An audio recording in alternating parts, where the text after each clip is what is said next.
Stop. Don't throw away those empty paper cups. We're making a puppet.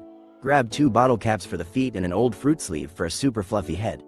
It's all about the upcycling today. Give him some personality with big eyes, and tie it all together with a simple wooden cross. Almost done. And there he is. Your very own dancing ostrich. It's so satisfying to watch him move. Tag someone who needs a new craft idea.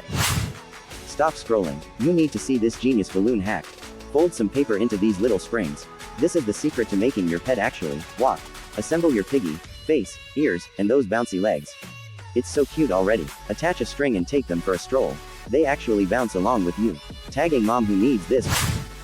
Stop. Before you toss your corn husks, you have to try this. Just roll a small strip, pinch the corners to make tiny ears, and watch it come to life. Draw a little face, and boom. You've got a whole squad of corn husk kittens. How cute are these? Next time you're on a walk, grab a handful of leaves. This high-end decor hack is basically free. Use an old paper cup as a guide. Layer your leaves from the outside in. It's like building a puzzle. The more layers, the fluffier the bloom. Pop it onto a twig, and look at that. A stunning, eco-friendly peony. Would you put these in your living room? Let me know. Stop. Before you toss that peel, you need to see this. Grab a pink pomelo. The color is literally perfect. Trace out your petals and cut a whole batch now. We build 2 petals for the center bud. Then 3 for the next layer. It's starting to look real, right?